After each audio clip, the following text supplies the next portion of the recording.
Muy bien. Bueno, nos vamos a ir a la próxima nota. ¿Ya la tenemos? Sí, por supuesto, la tenemos. La vamos a recibir con gran placer a la doctora Silvia Papuchado. Ella es médica psicoanalista, especialista en psicología clínica y titular de la maestría de la Universidad Barceló. Vicepresidente del capítulo de políticas públicas de la Asociación Argentina de Psiquiatría y Salud Mental.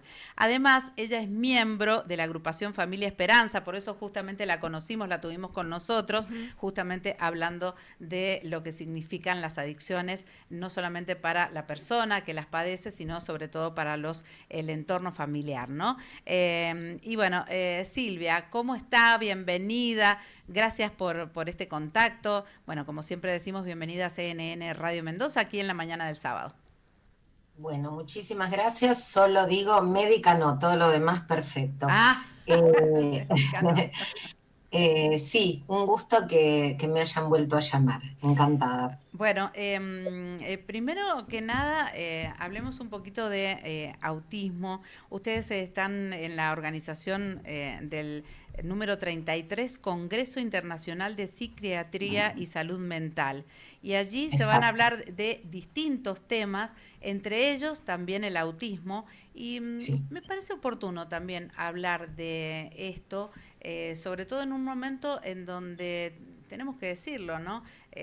Vivimos hasta hace poco un enfrentamiento paradójico a través inclusive de redes sociales entre el propio presidente para con un chico que estaba defendiendo su derecho, por ser autista, ¿no?, a tener los servicios que corresponden a una persona con discapacidad.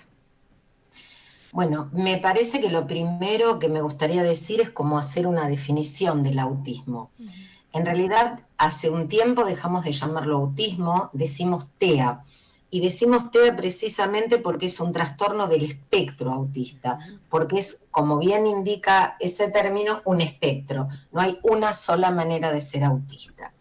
El autismo sí es un trastorno neurológico del desarrollo y conlleva consigo una dificultad en la comunicación y la interacción social.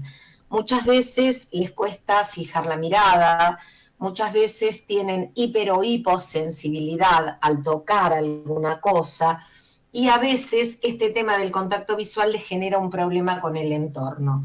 También digamos que hay una predisposición genética, pero algo que a mí me gusta decir tanto en esta patología como en cualquier otra, predisposición no significa predeterminación. Cuando alguien dice, sí, en mi familia hay epilépticos, en mi familia hay hipertensos, ok, es una predisposición. No quiere decir que efectivamente suceda, que sería una predeterminación. Y cuando hablamos de autismo, de trastornos del espectro autista, lo fundamental que tenemos que decir es, primero, la aceptación de la familia, de la escuela, del entorno. Una vez que existe esto de la aceptación, empieza lo que se llama el tratamiento. Es una persona que necesita un apoyo de tipo familiar, un apoyo de tipo escolar y apoyo de lo que sería todo su entorno. Por supuesto que como es un trastorno del espectro, hay muchos estilos, entonces conocemos chicos que decimos tiene autismo y en realidad tiene un IQ, un coeficiente intelectual de 180, que es altísimo, es brillante, porque no tiene que ver con la inteligencia. Puede ser una persona sumamente inteligente, pero que le cueste hablar o entablar relaciones sociales. Puede ser brillante en matemáticas, pero que le vaya mal en lengua. O no, le puede ir muy bien en la escuela. El problema es que tal vez pueda no tener un grupo de amigos.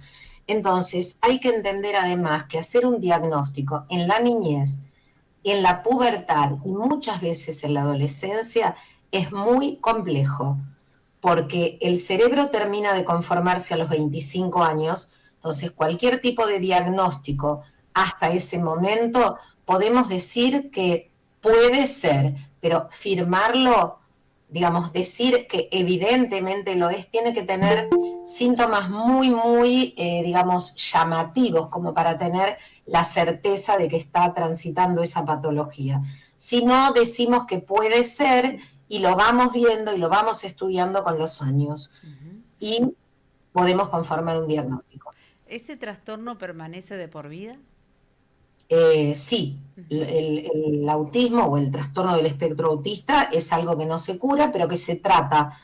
Y voy a dar un ejemplo. Hay chicos que son sumamente hábiles en un montón de cosas que tienen ese trastorno.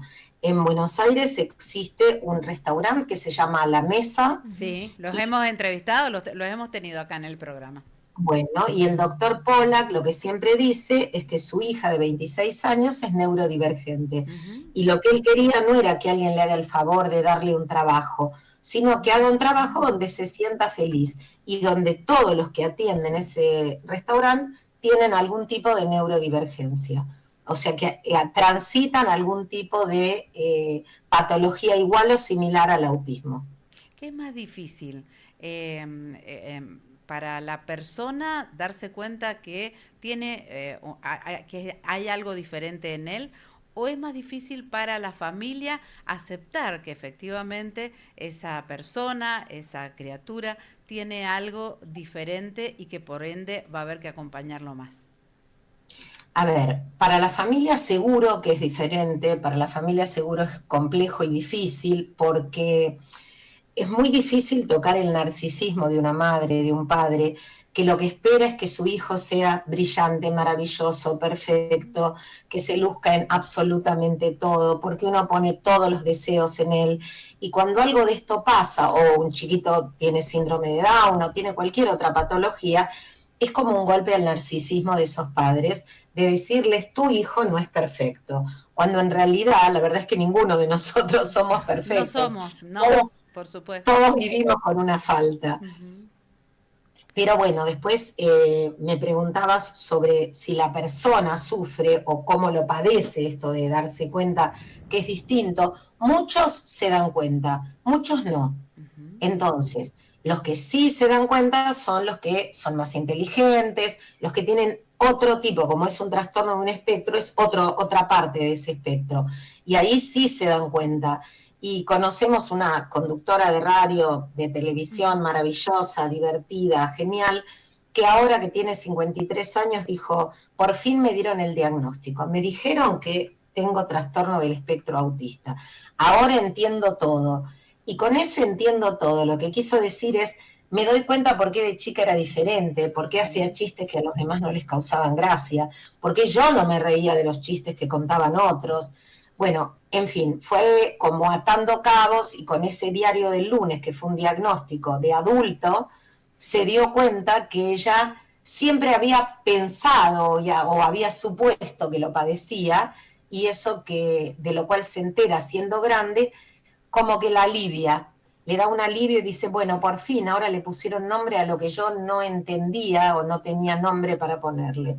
Bien, Te hago una pregunta, volviendo al tema de las familias, esto que mencionaba sí. Vicky, esta cuestión de que cuando uno recibe el diagnóstico, creo que en el caso del trastorno del espectro autista, hemos pasado de la idea que teníamos de la persona con autismo en una silla, ¿no? Meciéndose, que era como la idea antigua de la Ujú. persona, a Moviendo las dos manitos. exacto. A esta idea, digamos, como consecuencia de series televisivas, de que el niño con autismo va a ser como Sheldon Cooper o el doctor que hace Claro. milagros, no recuerdo ahora bien la serie.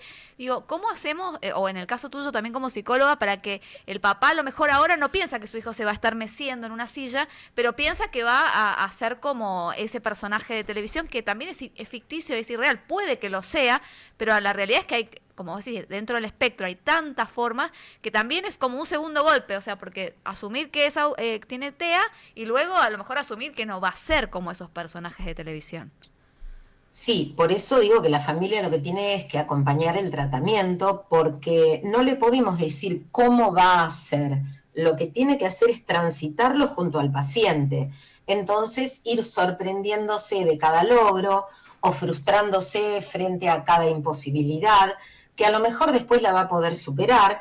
Pero bueno, día tras día, esto es también solo por hoy, porque hay chicos que se destacan muchísimo, muchísimo, y otros chiquitos que no pueden, porque depende de qué tipo de trastorno autista tenga. Lo que sí es fundamental es pensar que hay algo que les cuesta mucho y es lo que tiene que ver con las relaciones sociales. Ujú. Esto en general pasa. que tal vez nos damos cuenta a veces no por eso, sino por el hecho de que si tocan a lo mejor un papel de lija les provoca un escozor que tal vez a nosotros no, pero también les puede provocar lo mismo si tocan pana o seda o algo que sea como brillante. A veces les cuesta, muchas veces les cuesta fijar en el otro la mirada, y esto es muy frustrante para los demás, porque una mamá, un papá, lo primero que quieren es que su hijo los mire a los ojos. Totalmente. Bueno, tal vez no los mira a los ojos, pero escucha perfecto lo que le están diciendo y obedece, hace caso, se porta bien, digamos, no tiene que ver con que ni se va a quedar sentado moviendo las manitos, o tal vez sí en algún caso extremo, ni tampoco va a ser un genio como Einstein, o sí, porque realmente no lo sabemos. Eso es algo que hay que primero aceptar el diagnóstico, Claro. después entender que la familia tiene que estar atendida, tiene que haber un apoyo absoluto de la familia, seguramente un apoyo escolar, porque si no tiene dificultades en lo que es el aprendizaje, seguramente va a tener dificultades en lo que es las relaciones humanas. Ujú. ¿Hay una crisis en lo que está vinculado a la salud mental en nuestro país? Sin duda, y sin duda tiene mucho que ver con la ley que en el 2010 y luego, digamos, en el 2013 termina de establecerse, que es la ley 26657, que es la ley de salud mental, porque nos deja casi inermes a quienes trabajamos con salud mental, lo mismo que a los familiares de los enfermos y mucho más a los enfermos. Y yo quería dejar claro algo en relación a esto de decirle enfermo a una persona enferma, que no es estigmatizante, que cuando uno dice que alguien está enfermo, no hace más que darle un diagnóstico, un pronóstico y un tratamiento adecuado. El problema es que no podemos usar ninguna patología como insulto. Claro. Entonces, si yo voy manejando y alguien me grita histérica, está mal. Si una persona se enoja con otro y le dice, vos sos un loco, está mal. Primero porque loco tiene que ver con locus, que es lugar, histérica tiene que ver con histerón, que es útero, o sea, dicen por decir, es un término que se utiliza mal y que además no corresponde, porque a nadie le dicen sos un hipertenso, anda vos, cardíaco. Claro. Tal Claro, cual, yo no conozco a tal cual. nadie que insulte al otro porque es diabético. Anda vos, diabético, mirá Exacto. cómo manejás. Un gusto de haberte tenido, muchísimas gracias y gracias por colaborar con nosotros aquí en la mañana del sábado con toda esta información que compartís y bueno, creo que nos enseñás, nos das clases de cómo No, hablar y cómo eh, de referirnos justamente a la salud sí, mental. solamente me parece que lo único que pedimos siempre desde salud mental es respeto. Ujú. Respeto como cualquier otra patología. Después, bueno, tienen mi Instagram, que es Silvia Papuchado, mi canal de YouTube, que es doctora Silvia Papuchado, y obviamente la AP tiene su página y Familia Esperanza también tiene su página, que es Fe Familia Esperanza. Así que de cualquier manera se van a poder comunicar para cualquier duda que tengan. Silvia, un gusto haberte tenido acá con nosotros. Un abrazo Gracias. enorme, ¿eh? Gracias como siempre por tener la salud mental en agenda. Que estés muy, pero muy bien. Hasta luego. Gracias. Allí estaba Silvia Papuchado, como ella bien lo dice, psicoanalista, psiquiatra, y bueno, con nosotros aquí compartiendo en esta jornada.